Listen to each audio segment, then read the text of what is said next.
Halo anak-anak semua, kita sungguh bersyukur kepada Tuhan karena Tuhan memberikan kepada kita satu kali lagi kesempatan untuk sama-sama belajar firman Tuhan. Anak-anak, pada hari ini kita akan sama-sama belajar satu pelajaran tentang apa yang Alkitab ajarkan lebih mendalam tentang siapakah diri kita, tentang kita yang adalah manusia. Ini adalah sebuah pengajaran yang sangat penting karena kita harus tahu kita adalah manusia. Dan sebagai manusia, kenapa kita hidup dalam dunia ini? Dan sebagai manusia, bagaimana kita bisa hidup di dalam dunia ini? Dan bagaimana kita bisa memanfaatkan hidup kita yang hanya satu-satunya ini agar kita bisa sungguh-sungguh hidup dengan tidak sia-sia. Sebelum kita belajar firman Tuhan, Bapak ingin mengajak kita semua untuk memberikan diri kita. Mari kita berikan pikiran kita, konsentrasi sepenuhnya. Kita berikan hati kita mau belajar. Kita berikan telinga kita mau mendengar. Dan mari kita sama-sama belajar firman Tuhan. Anak-anak mau belajar firman Tuhan hari ini? Karena itu, mari kita bersama-sama menundukkan kepala kita akan berdoa, kita mohon anugerah dari Tuhan agar kita boleh bersama-sama belajar. Mari kita bersatu di dalam doa. Bapa kami di dalam surga, kami sungguh bersyukur sebab Engkau adalah Tuhan yang begitu baik dan Engkau masih memberikan kesempatan kepada kami untuk boleh bersama-sama belajar firman Tuhan. Bapa dalam surga, pada hari ini kami ingin belajar satu kali lagi tentang siapakah manusia. Kami ingin belajar sekali lagi tentang manusia yang terdiri dari daging dan roh. Dan biarlah Tuhan, Engkau boleh menolong kami agar kami boleh semakin mengenal Engkau. Dan tolonglah kami Tuhan, agar Engkau boleh menghidupkan roh kami. Dan Engkau membawa kami semakin hari semakin sempurna. Dan kami semakin hari boleh semakin meninggalkan hidup kami yang lama. Boleh semakin mematikan dosa-dosa di dalam diri kami. Ya Tuhan, tolonglah setiap orang yang mendengarkan. Tolonglah kami sekalian karena kami penuh dengan kelemahan. Berikan kekuatan dan konsentrasi untuk boleh mendengarkan dan mengikuti pelajaran hari ini. Berkati juga hamba-Mu yang memberitakan. Kami serahkan seluruhnya ke dalam tangan pengasihan Tuhan. Dan di dalam nama Tuhan kami Yesus Kristus, kami berdoa dan kami mengucap syukur. Amin. Anak-anak, siapakah kita? Tadi Bapak sudah bertanya, siapakah engkau? Siapakah Bapak? Dan jawabannya kita adalah manusia. Tapi manusia itu berasal dari mana? Manusia itu diciptakan oleh Tuhan. Anak-anak, Alkitab mengajarkan manusia diciptakan oleh Tuhan. Dan manusia diciptakan Tuhan seturut gambar dan rupa Allah. Dan selain manusia diciptakan seturut dengan gambar dan rupa Allah, manusia juga memiliki satu keunikan yang berbeda dari segala ciptaan yang lain. Alkitab mengajarkan bahwa manusia itu diciptakan dengan memiliki daging dan roh. Mari kita membuka Alkitab kita baca satu bagian Alkitab dari Kejadian yang pasal yang kedua ayat yang ke-7. Saya mengajak anak-anak semua membuka Alkitab, kita bersama-sama baca Kejadian 2 ayat yang ke-7. 1, 2, 3. Ketika itulah Tuhan Allah membentuk manusia dari debu tanah dan menghembuskan nafas hidup ke dalam hidungnya. Demikianlah manusia itu menjadi makhluk yang hidup. Anak-anak, dari ayat ini kita melihat bahwa Tuhan membentuk manusia dari debu tanah, dari materi. Dan inilah yang akan menjadi tubuh, ini akan menjadi daging manusia. Tetapi yang spesial adalah Tuhan menghembuskan nafas. Dan nafas sama dengan menghembuskan roh ke dalam manusia sehingga dia menjadi makhluk hidup. Ini adalah keunikan manusia yang memiliki daging dan roh. Nah anak-anak sekalian, apa itu manusia yang memiliki daging? Dalam pengertian yang umum, daging itu mewakili hal-hal yang bersifat materi. Karena tadi diambil dari debu, lalu dihembuskan nafas. Berasal dari materi, dan materi itu mewakili hal-hal yang kelihatan. Sehingga manusia itu terdiri dari aspek yang kelihatan. Dan manusia sebagai manusia yang memiliki daging, juga menunjukkan bahwa manusia memiliki kebutuhan-kebutuhan fisik. Seperti manusia itu memerlukan makan, memerlukan minum, karena kita memiliki kebutuhan jasmani. Kita harus tidur, kita perlu berolahraga supaya sehat. Bahkan manusia yang memiliki daging ini memiliki kemampuan untuk berkembang biak, untuk bereproduksi, sehingga boleh menghasilkan keturunan. Dan ini adalah manusia sebagai daging. Tetapi bukan hanya daging saja, Alkitab juga menjelaskan bahwa Tuhan menghembuskan nafas. Sehingga itu berarti manusia juga terdiri dari roh. Wah, ini adalah hal yang luar biasa anak-anak. Terdiri dari roh. Dan apakah itu roh? Roh adalah tempat di mana manusia itu bisa berpikir. Dengan manusia memiliki roh, artinya manusia itu bisa berkata-kata, bisa berelasi dengan orang lain. Manusia bisa mengutarakan perasaannya kepada orang lain. Dan manusia memiliki kehendak, memiliki kemauan. Tetapi yang terpenting anak-anak, manusia memiliki roh berarti manusia bisa berkomunikasi dan berelasi dengan Tuhan. Manusia memiliki roh dan ini adalah roh yang hidup. Dan karena manusia adalah roh dan Tuhan juga adalah roh, maka manusia mampu berkomunikasi dengan Tuhan. Dan ini sangat penting. Nah, kita kembali lagi. Manusia terdiri dari daging dan roh. Nah, mari kita melihat beberapa bagian dalam Alkitab yang mengatakan bahwa ketika manusia dikatakan terdiri dari daging, daging itu maksudnya apa? Ada beberapa arti. Bapak akan menjelaskan arti yang pertama dulu. Manusia terdiri dari daging, berarti daging itu sebenarnya adalah tubuh. Mari kita coba buka Kejadian 2, pasal yang ke-23. Kejadian 2 pasal yang ke-23 dikatakan seperti ini. Lalu berkatalah manusia itu, inilah dia, tulang dari tulangku dan daging dari dagingku. Nah, anak-anak, dilihat dalam ayat ini, kata daging dari dagingku, berarti dia adalah tubuh, dia adalah bagian dari tubuhku. Mari kita coba buka bagian Alkitab yang lain. Bapak mengajak kita membuka dari Kejadian pasal yang ke-29, ayat yang ke-14. Ini adalah kisah ketika Yakub pergi ke rumah pamannya yang jauh dan dia bertemu dengan pamannya bernama Laban. Kejadian 29 ayat 14 mengatakan, kata Laban kepadanya, sesungguhnya engkau sedarah sedaging dengan aku. Maka tinggallah Yakub padanya genap sebulan lamanya. Sekali lagi Laban mengatakan, engkau sedarah sedagingku. Ini menunjukkan kata daging, menunjukkan kita adalah saudara. Kita sama-sama manusia. Terakhir, saya mengajak kita untuk membuka dari Mazmur pasal yang ke-73. Ayat yang ke-26. Di sini pemazmur mengatakan, sekalipun dagingku dan hatiku habis lenyap, gunung batuku dan bagianku tetaplah Allah selama-lamanya. Di sini juga ada kata daging, tetapi kata daging di sini merujuk kepada tubuh. Sekalipun tubuhku hancur, tetapi aku tetap berharap kepada Tuhan. Nah, anak-anak, ini adalah pengertian yang pertama tentang daging, yaitu tubuh kita. Dan kita melihat di dalam Kejadian 1 adalah kisah penciptaan. Tuhan menciptakan manusia dengan daging dan dengan roh. Roh yang hidup yang bisa berkomunikasi dengan Tuhan. Tetapi ketika kita melanjutkan pembacaan Alkitab dari Kejadian 1, kita bergerak ke Kejadian pasal yang kedua, kita akan melihat bahwa ada sebuah perintah yang Tuhan berikan kepada manusia. Dan itu ada di dalam Kejadian 2 ayat yang ke-17. Dikatakan seperti ini, Bapak akan bacakan dari 16.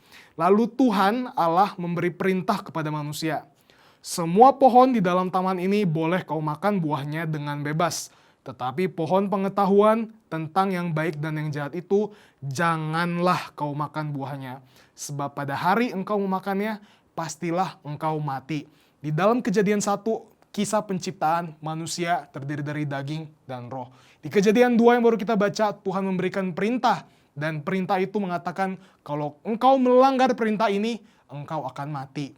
Dan anak-anak, ketika kita masuk ke dalam bagian yang berikutnya, halaman berikutnya, Kejadian pasal yang ketiga, ini adalah kisah manusia jatuh ke dalam dosa.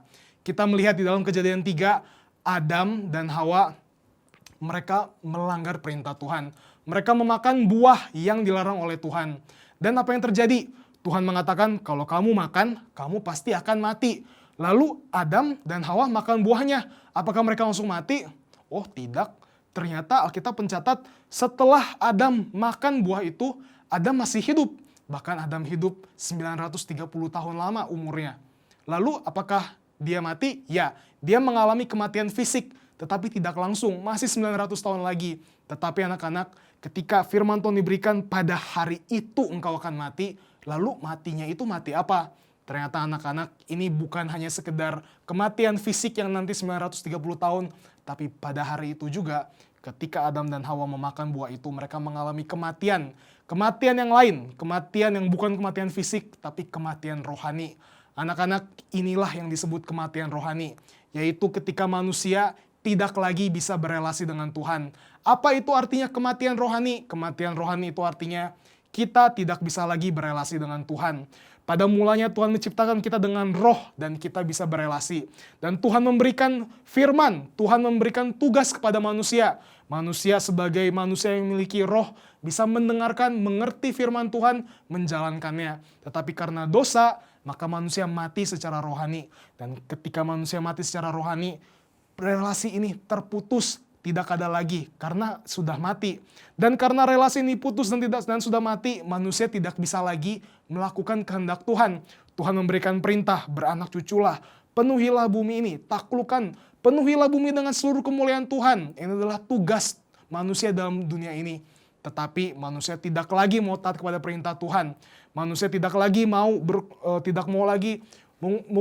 berkuasa dan menguasai bumi. Manusia diceritakan mereka mengumpulkan diri, mereka membangun kerajaannya sendiri. Mereka hidup untuk dirinya sendiri, mereka semaunya sendiri.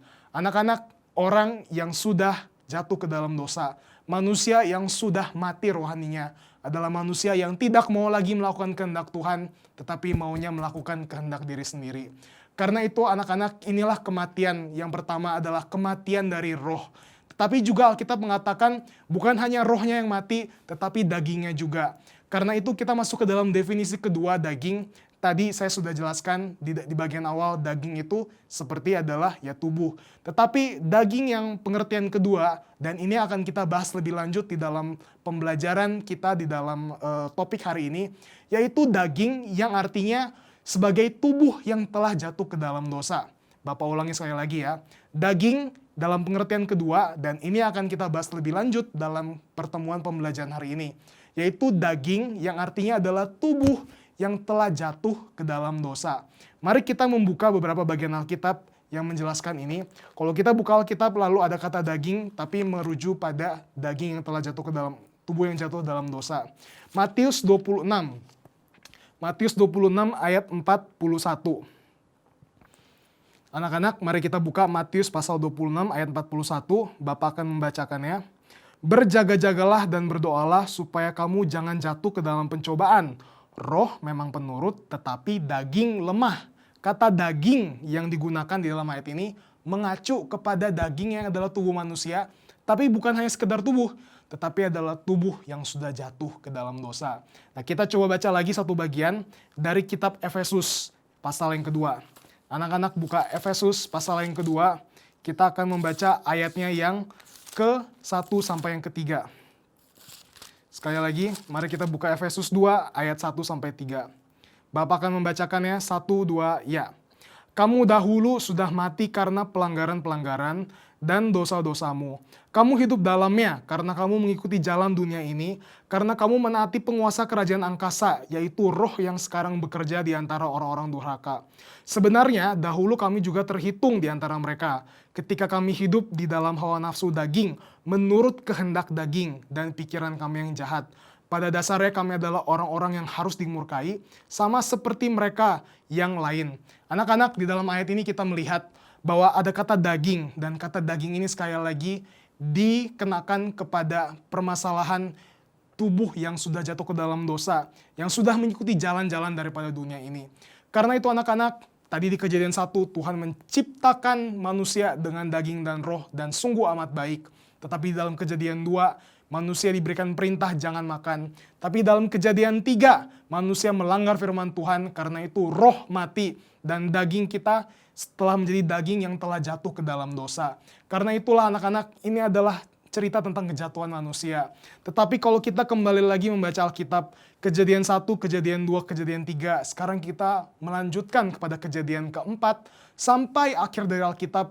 Ini adalah satu tema yang lain yang Alkitab ceritakan. Setelah manusia jatuh ke dalam dosa, kenapa Alkitab tidak selesai di situ? Tetapi dari Kejadian 4 sampai akhir adalah satu kisah yang menceritakan tentang kisah penebusan, bagaimana manusia itu diselamatkan. Dan kisah ini dari Kejadian 4 sampai nanti, akhir Alkitab, menceritakan Adam yang memiliki keturunan sampai kepada Nuh. Nuh memiliki keturunan sampai kepada Abraham. Abraham memiliki keturunan sampai Daud, lalu Daud nanti memiliki keturunan terakhir sampai nanti pada saatnya, waktunya tepat, datanglah janji Tuhan itu, yaitu Yesus Kristus yang adalah keturunan Daud. Dia datang ke dalam dunia ini. Dan kita sama-sama tahu, Yesus itu adalah anak Allah yang datang ke dalam dunia menjadi manusia. Dan dia sebagai manusia, dia mengikuti seluruh firman Tuhan. Dia adalah manusia yang taat sepenuhnya kepada hukum Taurat. Dia tidak bercacat, dia tidak berdosa, tetapi dia mati di kayu salib. Dan pada hari yang ketiga, dia bangkit dari antara orang mati. Sehingga Alkitab mengatakan siapa yang percaya kepada Yesus Kristus itu boleh menerima hidup yang kekal. kita diselamatkan oleh Yesus Kristus karena kematiannya dan kebangkitannya. Anak-anak, ini adalah sebuah hal yang sungguh luar biasa. Ini adalah suatu janji Tuhan, ini adalah suatu berkat Tuhan yang begitu besar kepada kita. Dan barang siapa percaya kepada Yesus Kristus, dia diselamatkan. Tetapi sekarang kita mau mengerti lebih dalam, apa itu artinya Yesus menyelamatkan kita? Apa artinya Yesus menebus kita dari dosa kita? Nah, ini kembali lagi kepada tadi, di dalam Kejadian 1.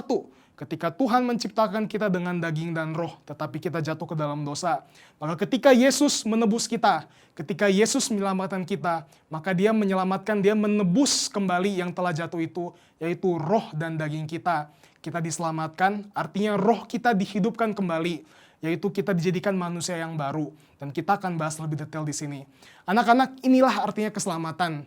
Yang pertama, poin yang pertama adalah roh kita dihidupkan kembali. Karena roh kita sebelumnya mati, tetapi sekarang roh kita dihidupkan kembali. Bapak mengajak kita melihat satu bagian Alkitab dari Yohanes pasal yang ketiga.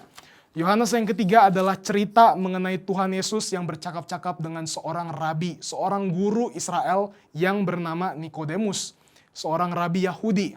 Dan ketika mereka sedang bercakap-cakap, di dalam Yohanes 3 ayat 3, Yesus mengatakan kepada Nikodemus, Yesus menjawabnya katanya, "Aku berkata kepadamu, sesungguhnya jika seseorang tidak dilahirkan kembali, dia tidak dapat melihat kerajaan Allah." Mereka sedang membicarakan tentang ini. Dan Yesus menjelaskan bahwa orang-orang Yahudi memiliki satu konsep keselamatan itu adalah mereka hadir lagi kerajaan Allah dalam dunia ini. Kita menjadi anggota dari kerajaan Allah, itulah keselamatan. Dan menjadi anggota dari kerajaan Allah itu sama dengan awalnya kita diciptakan dengan tujuan Tuhan dalam dunia ini. Tetapi dalam Alkitab ini dikatakan bahwa Nikodemus tidak mengerti apa harus dilahirkan kembali. Lalu Nikodemus bertanya kepada Tuhan Yesus, "Aku ini sudah tua, bagaimana kalau sudah tua harus masuk lagi ke dalam kandungan ibu, ke dalam perut ibu, dan keluar lagi?" Lalu Yesus menjawab kepadanya, "Aku berkata kepadamu," di dalam ayat yang kelima, "sesungguhnya jika seseorang tidak dilahirkan dari air dan roh, dia tidak dapat masuk ke dalam kerajaan Allah. Apa yang dilahirkan dari daging adalah daging, dan apa yang dilahirkan dari roh adalah roh." Yesus sekali menjawabnya, bagaimana caranya? Bukan seperti dilahirkan seperti bayi secara umumnya, bukan kelahiran fisik, tapi ini adalah kelahiran yang dikerjakan melalui Roh Kudus. Yesus di sini menjelaskan bahwa roh kita bisa dibangkitkan kembali, roh kita yang mati, karena pekerjaan Roh Kudus yang membangkitkan roh kita. Dan ketika Tuhan Yesus sedang merujuk ayat ini, menjelaskan Yohanes 3 ayat 5, Yesus sangat yakin bahwa Nikodemus juga benar-benar bisa mengerti. Karena Nikodemus adalah rabi orang Yahudi. Dan dia adalah orang yang belajar Alkitab Perjanjian Lama. Dan ketika Yesus membicarakan ini, sebenarnya ayat ini adalah suatu ayat yang paralel, yang sama persis, yang pasti membawa pikiran Nikodemus kepada satu bagian Alkitab dalam Perjanjian Lama. Yaitu di dalam Yehezkiel, pasal yang ke-36 dan 37. Di dalam Yehezkiel 36 adalah cerita tentang janji Tuhan memperbaharui Israel. Lalu di pasal yang ke-37 adalah suatu kisah di mana suatu penglihatan yang Tuhan berikan kepada Yehezkiel. Dia dibawa ke dalam suatu lembah, dan di lembah itu ada begitu banyak tulang belulang. Tulang belulang itu menunjukkan orang-orang yang sudah mati dan sudah menjadi tulang. Lalu Tuhan berkata kepada Yehezkiel, "Berkhotbahlah kepada tulang-tulang itu." Lalu Yehezkiel berkhotbah kepada tulang-tulang itu, tapi ketika Alkitab itu menceritakan tulang-tulang itu mereka belum hidup, belum bangkit. Maka sekali lagi Tuhan mengatakan, sekarang berkhotbahlah kepada nafas hidup. Ingat anak-anak, tadi dalam Kejadian 2 ayat 7 kita mengatakan Tuhan menghembuskan nafas hidup. Dan nafas hidup itu juga nafas sama dengan roh di dalam bahasa aslinya. Maka dalam Yehezkiel dikatakan, berkhotbahlah kepada nafas hidup itu. Dan ketika Yehezkiel berkhotbah kepada nafas hidup itu, maka angin datang dan menghidupkan menjadi satu pasukan dari tulang-tulang itu menjadi manusia-manusia yang hidup. Karena itu, ketika Yesus mengatakan ini, Nikodemus harusnya mengerti bahwa nafas hidup itu adalah Roh Kudus yang bekerja menghidupkan tulang-tulang yang mati menjadi tulang-tulang yang hidup, menjadi satu pasukan yang hidup kembali. Anak-anak, di sini kita belajar satu hal, ketika manusia jatuh ke dalam dosa, manusia yang memiliki roh yang sudah mati, sekarang roh itu dihidupkan oleh Allah, dan ini adalah hal yang sangat penting. Jadi anak-anak, kita telah belajar yang disebut sebagai lahir baru adalah Roh Kudus menghidupkan kembali roh kita. Roh yang sebelumnya mati sekarang dihidupkan. Dan ketika roh kita dihidupkan, maka kita bisa kembali lagi berelasi dengan Tuhan. Kita bisa lagi mendengarkan firman Tuhan, kita bisa lagi menjalankan kehendak Tuhan. Ketika Tuhan memberikan kehendaknya melalui Alkitab, kita bisa turut kepada kehendak Tuhan. Kita memiliki keinginan untuk melakukan apa yang Tuhan inginkan. Ini yang disebut roh kita sudah hidup. Kita dipindahkan ketika roh kita mati, sekarang kita dipindahkan di bawah kuasa roh Tuhan. Sehingga sekarang roh kita yang hidup bisa lagi melakukan kehendak Tuhan. Tetapi anak-anak jangan lupa, bukan hanya roh saja, tetapi kita tadi ingat bahwa selain roh ada daging. Dan ketika Roh Kudus menghidupkan roh kita, apa yang terjadi pada daging kita?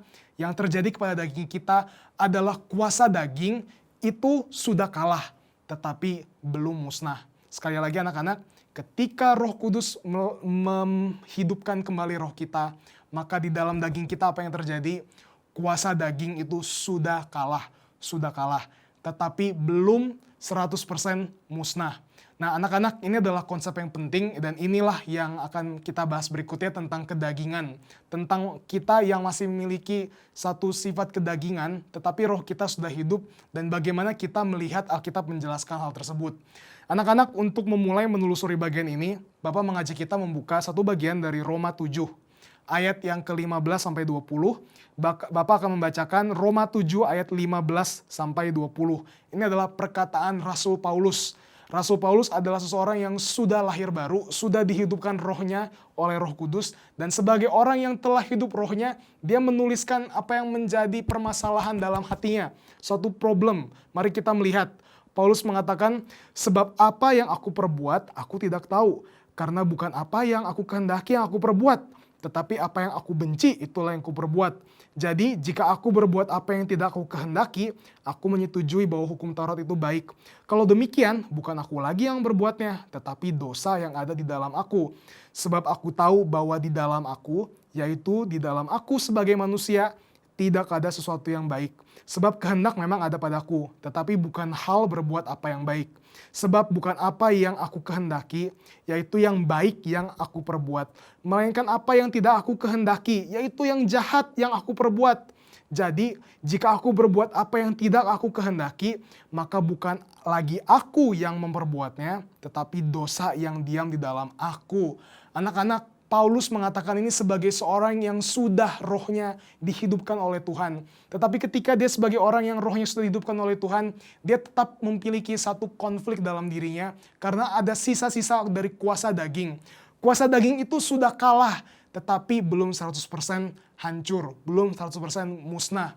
Ini adalah suatu kuasa. Kuasa itu seperti suatu hukum. Anak-anak, apakah anak-anak tahu hukum gravitasi? Hukum gravitasi adalah ketika kita melempar sebuah benda, maka benda itu akan jatuh lagi ke lantai. Kalau kita lompat, maka kita akan jatuh lagi. Tidak ketika kita lompat, kita naik terus ke atas. Atau ketika kita melempar bola ke atas, bola itu tidak terus ke atas dan entah kemana. Tapi dia harus kembali lagi jatuh. Ini adalah kuasa yang menarik ke bawah. Karena itu adalah hukum gravitasi. Demikian juga kuasa dosa. Adalah suatu kuasa yang terus menarik. Terus lagi menarik. Terus menarik kita untuk berbuat dosa. Anak-anak, sebagai orang yang rohnya mati adalah orang yang masih terjebak di dalam kuasa dosa itu, kuasa daging itu. Tetapi ketika roh kita sudah dihidupkan oleh Roh Kudus, maka sesungguhnya kuasa itu tidak ada lagi, tetapi masih ada sisa-sisa. Nah anak-anak, bagaimana kita bisa mengerti lebih jauh tentang kata sisaan ini? Bapak ingin memberikan sebuah ilustrasi.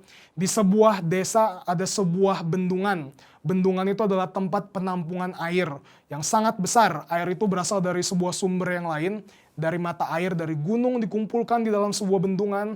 Dan ketika bendungan itu memiliki air, maka air itu didistribusikan, disalurkan ke desa di sekitar bendungan itu untuk memberikan penghidupan supaya orang-orang bisa menggunakan air itu untuk hidup. Anak-anak, suatu hari dalam bendungan itu ada seseorang yang tidak sengaja mereka menyenggol sebuah tempat yang isinya adalah racun, sehingga ada racun yang bocor yang masuk ke dalam air dalam bendungan itu.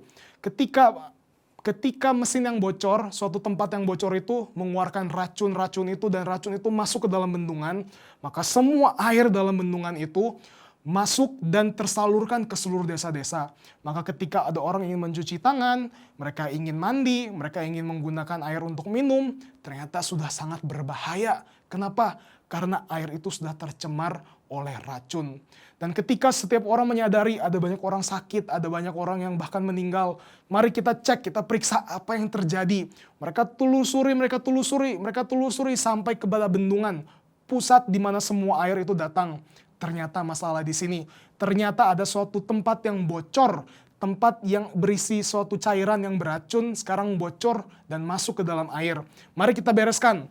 Mereka perbaiki mesin itu, mereka tutup mesin itu, dan setelah mereka sudah perbaiki semuanya, tidak ada lagi racun yang bocor. Karena tidak ada lagi racun yang bocor, maka sudah kalah, sudah selesai, sudah ditutup, sudah tutup kasus. Tidak ada lagi kebocoran dari racun.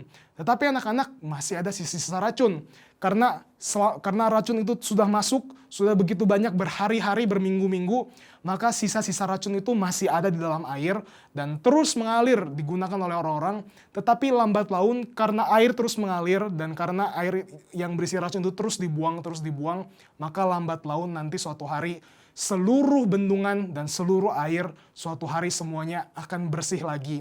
Anak-anak, ini yang dimaksud dengan sudah dikalahkan kuasa daging, tetapi masih ada sisa-sisa. Bendungan sudah ditutup, tidak mungkin ada lagi ada kuasa racun yang masuk ke dalam air itu. Sama seperti kita, tidak ada lagi kuasa dosa yang mendorong kita, menarik kita untuk terus berbuat dosa. Kita tidak diikat lagi oleh dosa, tetapi masih ada sisa-sisanya.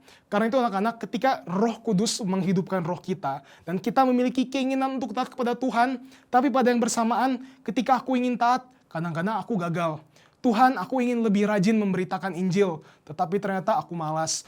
Tuhan, aku ingin lebih rajin berdoa. Aku ingin lebih rajin melayani Tuhan. Aku ingin lebih rajin lagi membaca firman Tuhan.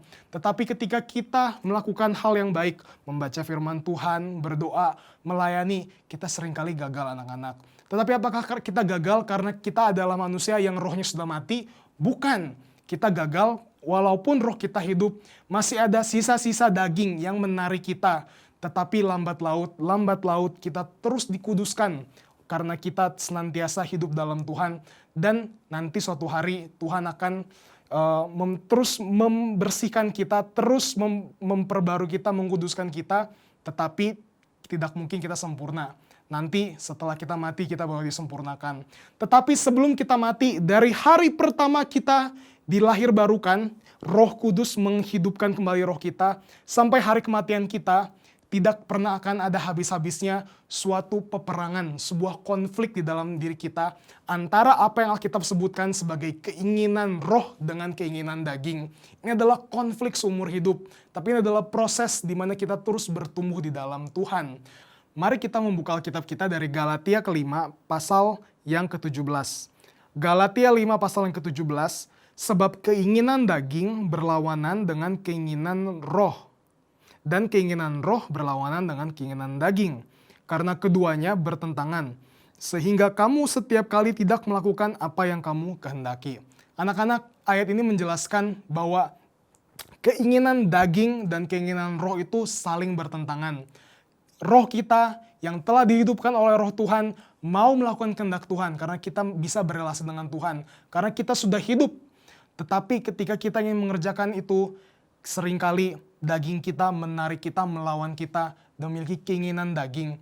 Kita ingin bermalas-malasan, hawa nafsu, atau melakukan hal-hal yang tidak benar. Tetapi sekali lagi anak-anak, keinginan daging itu, kedagingan itu tidak terjadi karena dia masih berkuasa. Tetapi dia sudah dikalahkan kuasanya, tetapi itu hanyalah sisa-sisa kedagingan. Dan ini terjadi seumur hidup.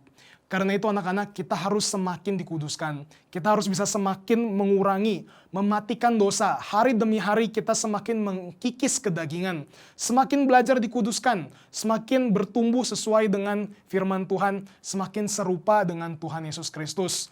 Karena itu, mari kita melihat lagi dari Roma 8 ayat 5 sampai yang ke-10. Ini yang menceritakan tentang kita hidup dalam pimpinan roh. Roma 8 ayat 5 sampai yang ke-10 Bapak bacakan. Sebab mereka yang hidup menurut daging memikirkan hal-hal dari daging. Mereka yang hidup menurut roh memikirkan hal-hal dari roh. Karena keinginan daging adalah maut, tetapi keinginan roh adalah hidup dan damai sejahtera. Sebab keinginan daging adalah perseteruan terhadap Allah, karena ia tidak takluk kepada hukum Allah. Hal ini memang tidak mungkin baginya. Mereka yang hidup dalam daging tidak mungkin berkenan kepada Allah, tetapi kamu tidak hidup dalam daging, melainkan dalam roh. Jika memang roh Allah diam di dalam kamu, tetapi jika orang tidak memiliki roh Kristus, ia bukan milik Kristus. Tetapi jika Kristus ada di dalam kamu, maka tubuh memang mati karena dosa, tetapi roh adalah kehidupan oleh kebenaran. Anak-anak, ini adalah ayat yang menguatkan kita, menunjukkan bahwa jika kita memang adalah orang yang rohnya telah dihidupkan oleh Tuhan, maka hidup kita sesungguhnya adalah hidup yang ingin taat kepada Tuhan. Ini menunjukkan bahwa bagaimana cara kita untuk mematikan dosa kita, bagaimana cara kita terus mengkikis, terus mengurangi kedagingan dalam diri kita. Caranya adalah dengan kita hidup oleh roh. Dan hidup oleh roh itu maksudnya apa? Kita memberikan diri kita untuk taat kepada firman Tuhan. Kita membuka diri kita agar Tuhan bekerja. Dan bagaimana caranya? Kita harus baca firman Tuhan setiap hari. Karena firman Tuhan adalah firman yang mengkuduskan kita. Dan kita juga bersekutu dengan orang-orang percaya. Kita belajar bersama dengan orang-orang. Kita pergi ke sekolah minggu. Kita pergi ke gereja. Kita nonton video khotbah-khotbah yang baik seperti ini. Kita belajar bersama-sama firman Tuhan. Kita berdoa bersama-sama. Kita bersekutu, kita melayani bersama-sama, kita menolong orang-orang, kita memberitakan Injil kepada orang-orang, kita melayani Tuhan, kita bergereja, kita pergi bersama-sama untuk melayani, memberitakan Injil, untuk mengerjakan pelayanan pekerjaan Tuhan. Kita kembali ke masyarakat, mengerjakan panggilan hidup kita, dan kita sungguh-sungguh belajar baik-baik sebagai siswa, dan kita sungguh-sungguh memuliakan Tuhan dalam hidup kita. Kita melakukan hal-hal yang benar agar orang-orang boleh memuliakan Bapa di surga ketika mereka melihat hidup kita. Dan inilah yang disebut kita berusaha menjalankan firman Tuhan. Dan inilah yang disebut sebagai kita memberikan hidup kita untuk dipimpin oleh Roh Kudus. Anak-anak, inilah yang disebut sebagai peperangan seumur hidup antara keinginan daging dan keinginan roh. Di mana roh kita ingin terus mengikuti Tuhan, tetapi memang kita terus belajar untuk mematikan dosa dalam hidup kita. Dan sebagai orang Kristen yang sejati, seharusnya kita terus bertumbuh di dalam Tuhan. Anak-anak, tidak mungkin kita mengaku bahwa kita adalah orang yang sudah sungguh-sungguh Kristen, tetapi kita masih 100% hidup dalam kedagingan. Tidak mungkin ada orang yang sungguh-sungguh Kristen, tetapi dia masih sungguh-sungguh juga 100% dalam kedagingan. 100% kedagingan itu harus semakin berkurang, semakin berkurang, semakin berkurang. Sebagai orang Kristen yang semakin bertumbuh, dosa kita yang ada semakin berkurang, semakin berkurang. Semakin kita matikan, semakin kita matikan, semakin kita matikan. Jika ada di sini orang yang mengaku bahwa saya sudah Kristen, tetapi hidup kita masih 100% kedagingan, kita harus mempertanyakan, apakah kamu sudah sungguh-sungguh hidup dalam Tuhan? Apakah sudah sungguh-sungguh Roh Kudus menghidupkan rohmu? Anak-anak, sebaliknya, kalau kita berharap bahwa dalam hidup kita 100% dari kedagingan itu musnah, itu juga tidak mungkin. Karena selama kita hidup dalam dunia, kita tidak mungkin bisa mencapai yang disebut sebagai yang sempurna itu. Selama kita hidup dalam dunia, pasti akan ada peperangan. Tapi kita terus berperang agar untuk membuat nilai 100% itu semakin kecil. Nanti anak-anak, kita 100% lepas dari kedagingan. Sisa-sisa itu 100% hilang nanti ketika kita di surga. Ketika kita sudah di surga, ketika kita sudah di dalam kemuliaan, sudah tidak ada lagi kedagingan, 100% kita akan hidup di dalam Tuhan dan tidak ada lagi sisa itu. Tetapi selama kita di dalam dunia, kita masih memiliki sisa-sisa dosa, tetapi tidak mungkin juga kita 100% masih hidup dalam kedagingan. Itu sekali lagi artinya kita harus mempertanyakan apakah kita sudah sungguh-sungguh dalam Tuhan atau tidak. Harus ada pertumbuhan, harus ada perubahan. Kita harus berubah anak-anak. Kita harus semakin serupa dengan Tuhan Yesus Kristus. Kita harus semakin taat dengan firman Tuhan. Anak-anak, Bapak ingin menutup hari ini dengan mengajak kita mengambil satu bagian lagi dari Alkitab. Mari kita melihat dari 1 Yohanes pasal yang ketiga ayat yang ke-9. 1 Yohanes 3 ayat yang ke-9. Bapak akan membacakannya. Setiap orang yang lahir dari Allah tidak berbuat dosa lagi. Sebab benih ilahi tetap ada di dalam dia, dan dia tidak dapat berbuat dosa karena dia lahir dari Allah. Anak-anak, ketika kita telah dihidupkan, roh kita dihidupkan oleh Roh Kudus, maka dikatakan kita lahir dari Allah. Maka sekali lagi Alkitab di dalam ayat yang kita baca mengatakan kita tidak lagi berbuat dosa. Loh, maksudnya apa? Bukannya tadi Bapak menjelaskan bahwa kita masih memiliki sisa-sisa kedagingan dan kita terus berbuat dosa? Ya benar, tetapi ayat ini lebih tepat diterjemahkan tidak berbuat dosa lagi di dalam pengertian kita tidak pernah lagi menjadikan kedagingan, kita tidak pernah menjadikan dosa itu sebagai sebuah prestasi dalam hidup kita. Anak-anak, kita tahu prestasi ya, ketika saya di kelas ini saya ranking 10, lalu saya mengejar prestasi, naik kelas, saya dari ranking 10 sekarang jadi ranking 5, wah tambah bagus. Lalu naik kelas lagi, sekarang saya naik prestasi lagi, ranking 3.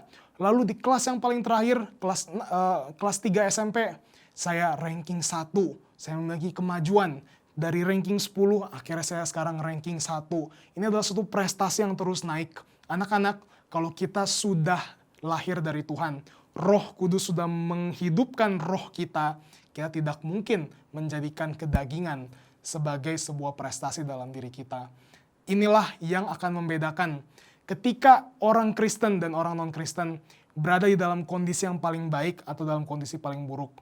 Kalau kita sudah sungguh-sungguh Kristen, tetapi kita kadang-kadang gagal melakukan firman Tuhan. Kita orang Kristen tapi mungkin kita dalam posisi yang paling buruk. Kita sedang gagal. Tetapi anak-anak, kita tidak akan pernah bahagia dengan kegagalan itu. Kita tidak akan pernah senang karena kita gagal melakukan firman Tuhan.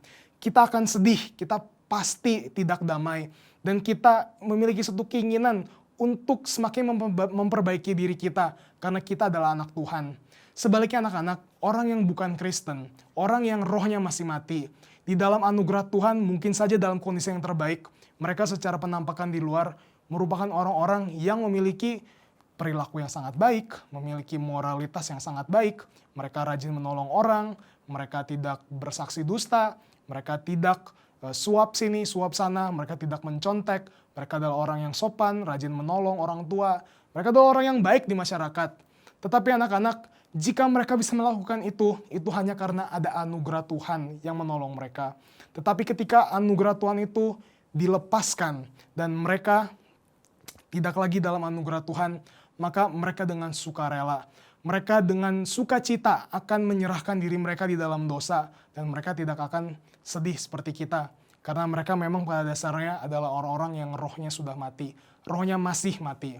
Anak-anak sekalian, karena itu Bapak ingin bertanya kepada kita, maukah kita sungguh-sungguh seumur hidup kita berjuang untuk semakin serupa dengan Tuhan Yesus? Maukah kita semakin hari semakin mematikan kedagingan dan semakin hidup oleh roh? Kita semakin berelasi dengan Tuhan, roh kita yang hidup, kita semakin kaitkan, semakin dekatkan dengan keinginan Tuhan. Ini adalah keinginan roh dan ini adalah kematian. Bagaimana kita terus mematikan keinginan daging kita. Bapak ingin bertanya kepada anak-anak semua, apakah anak-anak di sini mau untuk sungguh-sungguh memberikan hidupnya semakin dikuduskan oleh Tuhan? Karena itu anak-anak, Bapak ingin menutup pembelajaran hari ini dengan bertanya kepada anak-anak di sini. Ada dua buah pertanyaan.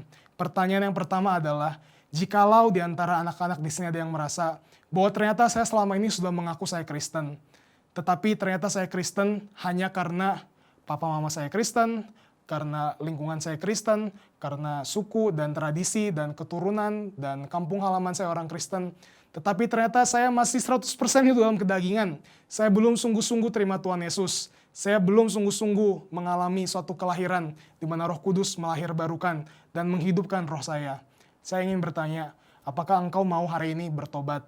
Engkau hari ini mau menyatakan setiap dosamu, mau mengaku dosa, dan mau menerima Tuhan Yesus sebagai Tuhan dan Juru Selamat? Jika ada, Bapak ingin mendoakan engkau. Dan pertanyaan yang kedua adalah jika di antara anak-anak ada yang mengatakan, saya sudah Kristen sungguh-sungguh, saya sudah bertobat sungguh-sungguh, saya sudah menerima Tuhan Yesus sungguh-sungguh sebagai Tuhan dan Juru Selamat saya. Tetapi saya mengakui, saya masih seringkali gagal mengikuti Tuhan. Saya seringkali juga masih jatuh di dalam dosa, di dalam sisa-sisa kedagingan itu. Dan saya ingin didoakan agar saya boleh hidup semakin suci. Saya boleh ikut semakin hidup menurut dengan firman Tuhan. Semakin mengikuti pimpinan dari Roh Kudus. Bapak juga ingin berdoa kepada orang-orang yang ingin didoakan. Apakah ada? Bapak ingin bertanya kepada kalian, engkau boleh menjawab di dalam hatimu. Dan mari kita bersama-sama tundukkan kepala, mari kita menjawab panggilan Tuhan, mari kita bersama-sama berdoa. Bapa di dalam surga, kami bersyukur untuk firman-Mu hari ini. Kami berterima kasih karena Engkau menciptakan kami dengan daging dan roh. Dan sekalipun di dalam kejatuhan dosa, roh kami telah mati dan daging kami telah jatuh ke dalam dosa. Tetapi di dalam anugerah Tuhan, dengan cinta kasih Tuhan, Engkau menyelamatkan kami melalui Putra-Mu yang tunggal Tuhan Yesus Kristus. Bapa dalam surga, pada saat ini kami juga ingin berdoa untuk beberapa anak-anak di tempat ini. Mereka yang sudah menjawab panggilan Tuhan dalam hati mereka.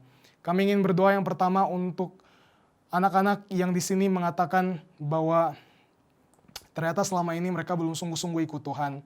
Dan hari ini mereka ingin sungguh-sungguh bertobat, sungguh-sungguh meninggalkan dosa mereka, sungguh-sungguh ingin menerima Tuhan Yesus sebagai Tuhan dan Juru Selamat. Kami ingin berdoa untuk anak-anak ini. Kiranya Tuhanlah yang berbelas kasihan, dan Tuhanlah yang boleh menjadikan mereka anak-anak Tuhan, dan Tuhan yang boleh menghidupkan roh mereka, sehingga mereka sungguh-sungguh memiliki relasi dengan Tuhan. Kiranya Tuhanlah yang menolong anak-anak ini, dan Tuhanlah yang menguatkan, memberikan kesetiaan sampai akhir hidup mereka. Kami juga berdoa bagi mereka yang sudah mengaku, sudah sungguh-sungguh percaya kepada Tuhan Yesus, tetapi masih seringkali gagal untuk melakukan kehendak Tuhan. Kami menyadari Tuhan bahwa dunia ini dan setiap kuasa kedagingan yang terus menarik kami untuk tidak setia kepada Tuhan, untuk mendukakan hati Tuhan. Kami menyadari betapa sulitnya di tengah-tengah zaman yang begitu banyak godaan, pencobaan yang terus menyeret kami. Ya Tuhan, jagailah kami dan kuduskanlah kami dalam kebenaran Tuhan. Dan tolonglah kami untuk semakin hari boleh semakin dikuduskan, boleh semakin taat Tuhan, semakin rajin baca Alkitab, semakin bersekutu dengan Tuhan melalui doa, semakin memberikan diri kami melayani di dalam gereja Tuhan. Dan jagailah kami, dan doronglah kami untuk semakin hidup kudus, semakin serupa dengan Tuhan Yesus. Kami menyerahkan anak-anak yang memiliki kerinduan ini, agar Tuhan yang boleh menggenapkan itu dalam diri anak-anak. Kiranya Tuhanlah yang boleh memakai setiap anak-anak yang mendengarkan pelajaran hari ini bagi pekerjaan dan kemuliaan Tuhan. Dan kami serahkan seluruh pembelajaran hari ini, dan kiranya nama Tuhan dipermuliakan. Dan inilah doa yang kami sampaikan hanya di dalam nama Tuhan kami, Tuhan Yesus Kristus, Tuhan dan Juru Selamat kami yang hidup, kami berdoa. Amin.